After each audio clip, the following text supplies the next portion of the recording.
آج کی نشست میں ہمارا موضوع آداب رسالت، بارگاہ رسالت مآب صلی اللہ تعالی علیہ وسلم کی تعظیم توقیر کے حوالے سے ہے۔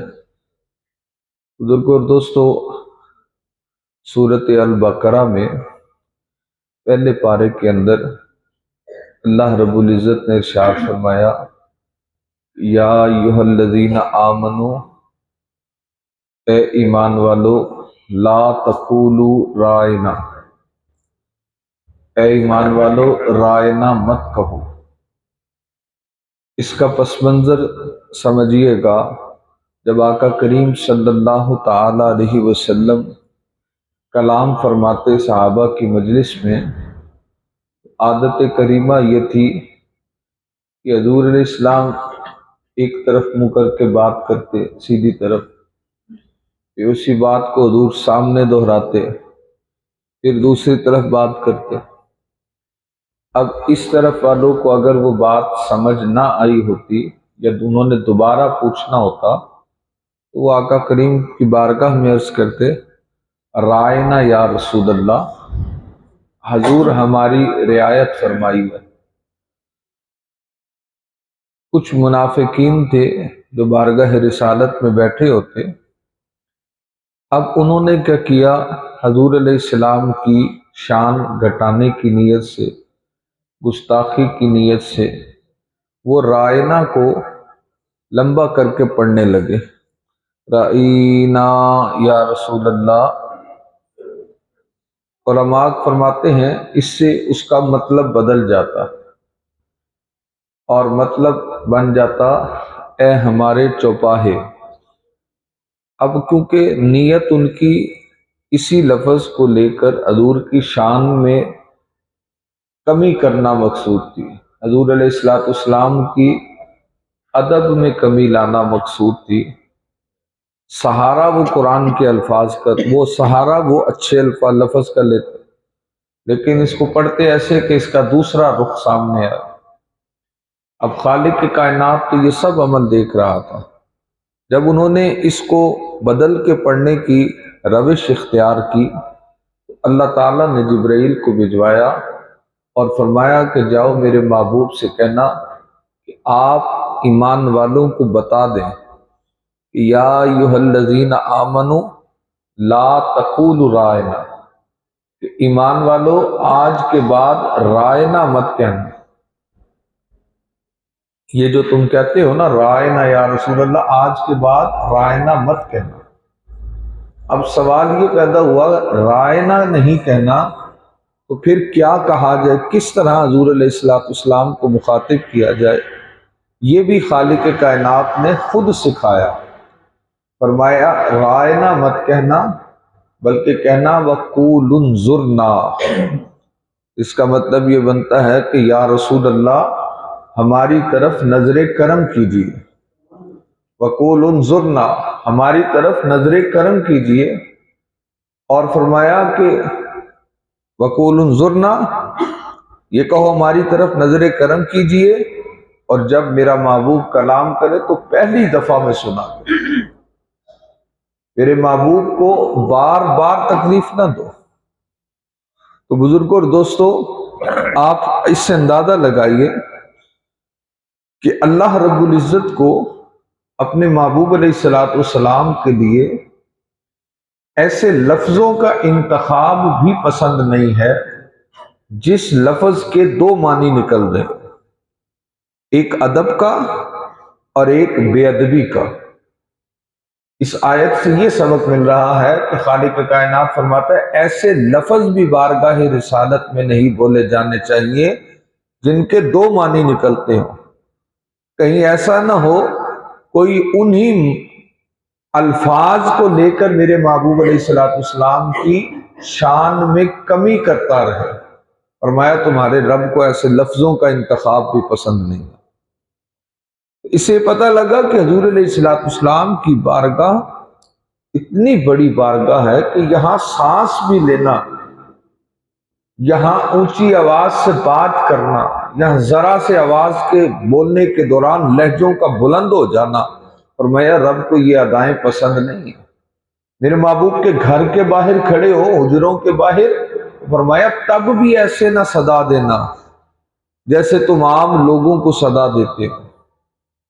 یہ اللہ رب العزت کی طرف سے نازل کردہ احکامات ہیں کہ میرے محبوب کو حجروں کے باہر سے ایسے نہ پکارو جیسے ایک دوسرے کو پکارتے ہو۔ میرا محبوب کچھ کام کہے، میں فرمایا میرے محبوب سے آگے نہ بڑھنا، میرے محبوب کی بارگاہ میں آواز کو اونچا نہ کرنا۔ یہ سارے احکامات یہ ظاہر کرتے ہیں کہ نبی علیہ السلام کی بارگاہ بہت بڑی بارگاہ۔ قرآن مجید کے ایک چند حروف میں نے کل آپ کی خدمت میں عرض کیے تھے۔ خالق کائنات نے جب ارشاد فرمایا تھا وَتُعَزِّرُوهُ وَتُوَقِّرُوهُ کہ میرے محبوب کی تعظیم کرو اور میرے محبوب کی توقیر کرو۔ تعظیم اور توقیر یہ تقریباً ایک ہی مفہوم کے الفاظ ہیں، لیکن دونوں کو اکٹھا بیان کر کے خالق کائنات نے اس بات کی طرف اشارہ دے دیا، فرمایا جب بھی میرے محبوب کی بارگاہ میں آؤ تو حدوں سے زیادہ اس کی تعظیم کرو۔ آپ صحابہ کرام رضوان اللہ تعالیٰ علیہ مجمعین کی زندگیوں کو دیکھیں تو آپ کو پتہ لگے گا کہ حضور علیہ السلام کا کتنا ادب کرتے تھے، کتنی تعظیم کرتے تھے۔ خود حضرت سیدنا فاروق اعظم رضی اللہ تعالیٰ عنہ آپ نے فرمایا کہ رسول اللہ سے بڑھ کر میرے لیے کوئی محبوب نہیں تھا۔ اب حضرت فاروق اعظم رضی اللہ تعالیٰ عنہ کی ذات وہ ذات ہے کہ حضور فرماتے ہیں میرے بعد کوئی نبی ہوتا تو میرا عمر ہوتا، شیطان میرے عمر کے سائے سے بھی بھاگتا ہے۔ حضرت عمر کی رائے آ جائے تو اللہ کا قرآن اتر جاتا ہے، لیکن حضرت فاروق اعظم رضی اللہ تعالیٰ عنہ کیا کہتے ہیں؟ آپ فرماتے ہیں میں نے حضور سے زیادہ بزرگ کسی کو نہ پایا اور مجھ میں یہ طاقت ہی نہیں تھی کہ میں آپ کی ہیبت اور جلالت کا، آپ کی ہیبت اور جلال کی وجہ سے میں آپ کے چہرے کو دیکھ سکوں۔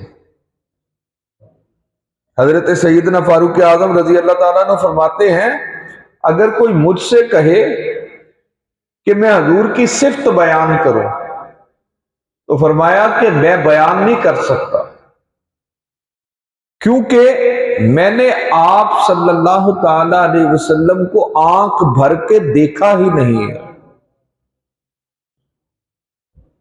میری آنکھوں میں یہ طاقت نہیں تھی کہ میں حضور کے ادب کے کہیں خلاف نہ ہو جائے، میں اپنی نظروں کو جھکا کے رکھتا تھا۔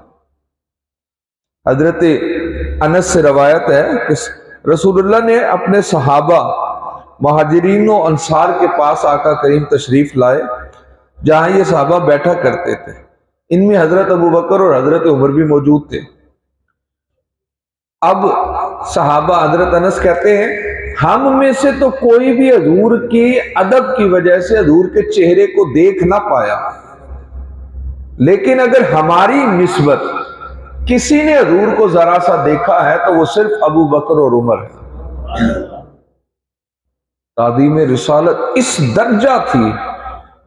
حضرت انس بن مالک کہتے ہیں جب کریم آقا علیہ السلام کلام فرماتے تو صحابہ کی کیفیات کا اندازہ کیجئے، فرمایا صحابہ کرام ایسے بیٹھ جاتے تھے جیسے ان کے سروں پر پرندہ بیٹھا اور وہ ہلے تو پرندہ اڑ نہ جائے۔ یہ حضور کے کلام کے دوران حضور کی مجلس کا ادب تھا کہ صحابہ کہتے ہیں دائیں بائیں دیکھنا تو دور کی بات ہوتی تھی، حضور کلام کر رہے ہو اور صحابہ بول رہے ہو یہ ممکن ہی نہیں تھا۔ وہ کہتے ہیں ہم ایسے بیٹھتے تھے جیسے ہمارے سروں پہ پرندے آ کر بیٹھے ہیں اور ہم نے بولا اور کہیں پرندے اڑ نہ جائیں۔ عروہ بن مسعود ثقفی، یہ باب میں انہوں نے کلمہ پڑھا، لیکن جب حدیبیہ صلح حدیبیہ کا واقعہ جب ہوا، جب حضور علیہ السلام صحابہ کو لے کر جب مکہ المکرمہ کی زیارت کے لیے گئے تو حدیبیہ کے موقع پر مکے کے کافروں نے صحابہ کو روک دیا، نبی علیہ السلام کو روکا گیا، 1400 صحابہ حضور کے ہمراہ ہیں۔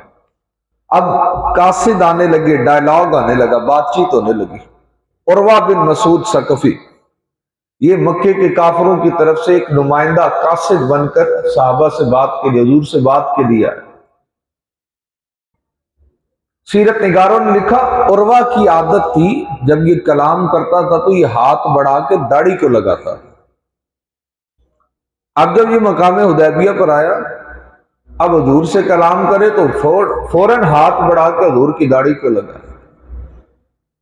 ایک دفعہ ہو گیا، سیدنا فاروق اعظم رضی اللہ تعالیٰ عنہ کو برداشت ہی نہیں ہوا، تلوار نکال لی۔ عروہ نے ہاتھ بڑھایا، حضرت عمر نے تلوار سے روک دیا، فرمایا عروہ اب کی بار اگر تیرا ہاتھ نبی کی داڑھی پہ لگا تو عمر تیرا ہاتھ تن سے جدا کر دے گا۔ یہ کوئی عام شخصیت ہے کہ تو منٹ میں ہاتھ بڑھا کے ان کی داڑھی کو لگا رہا ہے؟ یہ ادب تھا صحابہ۔ یہی عروہ بن مسعود ثقفی جو مکے کے کافروں کی طرف سے ڈائلاگ کے لیے آیا تھا، جب یہ واپس گیا مکے والوں نے پوچھا ہاں جی کیا بات چیت ہوئی؟ کہنے لگا کہ تم محمد ابن عبداللہ کو نقصان نہیں پہنچا سکتے۔ انہوں نے پوچھا تو ہمارا بندہ تھا، ہماری طرف سے گیا تھا، تو آ کے ان کی کہانی سنا رہا ہے۔ کہنے لگا میں گیا ہوں، میں نے نجاشی حبشہ کے بادشاہ کو بھی دیکھا، میں نے دیگر بادشاہوں کی بارگاہ میں بھی میں گیا، اور میں نے محمد عربی صلی اللہ علیہ وسلم کو بھی دیکھا۔ عروہ کہتا ہے میں نے دیکھا کہ محمد صلی اللہ علیہ وسلم کے صحابہ جتنی ان کی تعظیم کرتے ہیں اتنی کسی کے چاہنے والے نہیں کرتے۔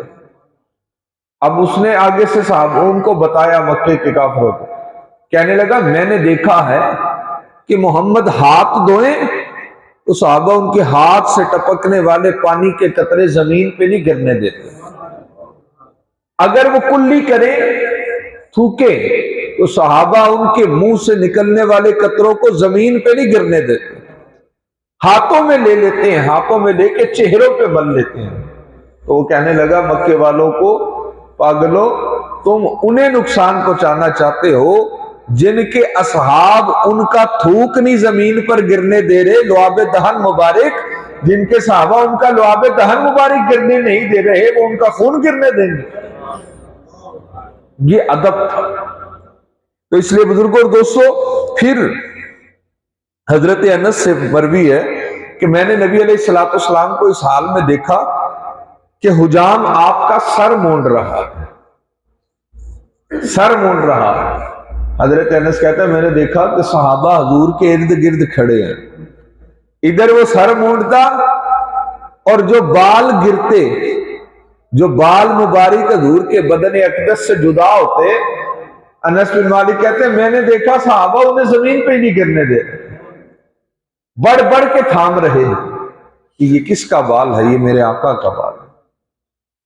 بزرگوں اور دوستو، ادب نبی علیہ السلام، پھر دیکھیں حد درجہ تعظیم تھی صحابہ کے دلوں۔ حضرت شاہ عبدالحق محدث دہلوی نے بھی لکھا، اور بلکہ بخاری مسلم کی بھی حدیث ہے کہ جب آقا کریم علیہ السلام کا وصال مبارک قریب تھا، جب بیماری کے ایام میں حضور نے 17 نمازیں حضور نے نہیں پڑھائی، حضرت صدیق اکبر کی امامت میں لوگوں نے نماز پڑھی۔ ایک دن جب حضرت صدیق اکبر رضی اللہ تعالی عنہ نماز پڑھا رہے تھے، حضور علیہ السلام کی طبیعت میں افاقہ ہوا، بہتر ہوئی، سنبھلی۔ حضور علیہ السلام نے حضرت مولا کائنات عبداللہ ابن عباس کو کہا کہ مجھے مسجد میں لے چلو۔ جب صحابہ کرام رضوان اللہ تعالی علیہ مجمعین دونوں کے سارے حضور مسجد نبوی میں تشریف لائے، اب ادھر جماعت ہو رہی ہے، حضرت صدیق اکبر پہلی صف میں ہے، پچھلی صفوں میں صحابہ کھڑے ہیں۔ حضور آخری صف سے جب داخل ہوئے تو پتہ نہیں آخری صف والوں کو کس نے بتایا کہ پیچھے سرکار آ گئے۔ حدیث میں آتا ہے کہ جب وہ پیچھے سے حضور آئے تو آخری صف والوں کو پتہ لگا، تو آخری صف میں ایک بندے نے یوں ہاتھ تالی پہ تالی ماری، تالی پہ جب تالی ماری تو آخری صف والوں کو پتہ لگ گیا کہ حضور آ گیا۔ فرمایا یوں صف چر گئی، رستہ بنا، نماز ہو رہی ہے، رستہ بنا، حضور پچھلی صف سے آگے بڑھے، پھر دوسری صف پہ پھر وہی عمل ہوا، وہ بھی چر گئے۔ حتیٰ کہ صفیں چرتی رہی، سرکار آگے بڑھتے رہے، سرکار پہلی صف پر جلوہ گر ہو گئے۔ اب حضرت صدیق اکبر نماز پڑھا رہے ہیں، تعظیم رسالت ہے یہ، ہو نماز رہی ہے، ہو نماز رہی ہے، غور کیجئے گا۔ مقتدی تو چلو ہلے سو ہلے، ادھر جب امام کو پتہ لگا کہ سرکار آ گئے ہیں، امام نے بھی مصلی چھوڑنا شروع کر دیا۔ امام نے مصلی چھوڑا تو حضور علیہ السلام نے فرمایا ابو بکر نماز مکمل کرو۔ حضرت شاہ عبدالحق محدث دہلوی علیہ رحمہ فرماتے ہیں کہ نبی علیہ السلام حضرت صدیق اکبر کے پہلو میں جا کے کھڑے ہو۔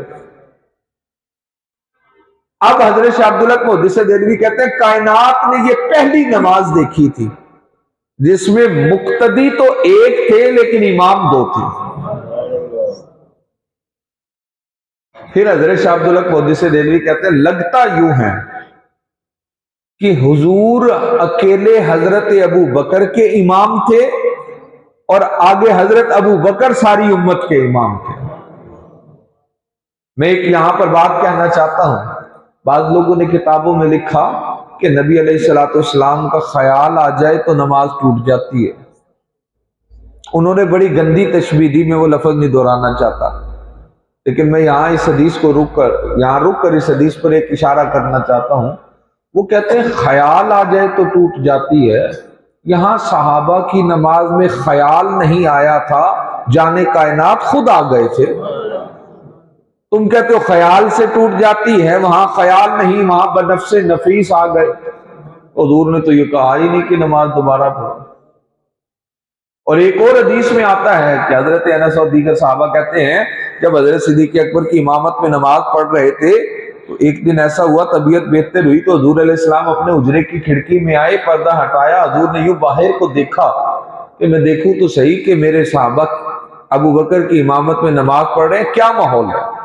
جب صحابہ کہتے ہیں حضور نے جو باہر دیکھا تو ہم نے حضور کی کھڑکی کی طرف نظر کی۔ جو لوگ مدینہ پاک ہو کر آئے ہیں ان کو پتہ ہے اس منظر کا کہ جب آپ کعبے کی طرف منہ کر کے نماز پڑھیں نا تو آپ کے لیفٹ سائیڈ پر جہاں مصلی ہے امامت کا، وہاں سے آپ کے لیفٹ سائیڈ پر الٹی سائیڈ پر حضور کا حجرہ مبارک ہے۔ جیسے آپ اگر ادھر کھڑے ہو نا تو اس طرف حجرہ ہے، حجرہ مبارک اس سائیڈ پر ہے۔ تو یہ نہیں ہو سکتا کہ ایک ہی وقت میں آپ کا منہ کعبے کی طرف بھی ہو اور حجرے کی کھڑکی کی طرف بھی ہو، یا منہ کعبے کی طرف ہوگا یا کھڑکی کی طرف ہوگا۔ لیکن حضرت انس کہتے ہیں جب ہم نے حضور نے پردہ ہٹا کے کھڑکی سے جو دیکھا تو کہنے لگے ہمیں محسوس ہوا کہ سرکار دیکھ رہے ہیں۔ میں سوچتا ہوں کہ یار پیر نصیر الدین گولڑوی کو کیا ہوا تھا کہ وہ یہ جملے پہ جملہ لکھ گئے کہ راستے صاف بتاتے ہیں کہ آپ آتے ہیں، راستے صاف بتاتے ہیں کہ آپ آتے ہیں، پھول شاخوں کو ہلاتے ہیں کہ آپ آتے ہیں، سرب بھی جھومتے جاتے ہیں کہ آپ آتے ہیں، سرد ہوا کے جھونکے خبر یہ دور سے لاتے ہیں کہ آپ آتے ہیں، چاند تاروں میں بڑی ہلچل ہے نصیر آج، یہی آثار بتاتے ہیں کہ آپ آتے ہیں۔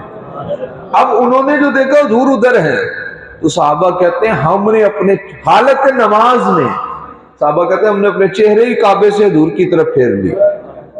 اب ہم نے جو جانے کائنات کو دیکھا تو ان کے چہرے پہ تبسم کھلا۔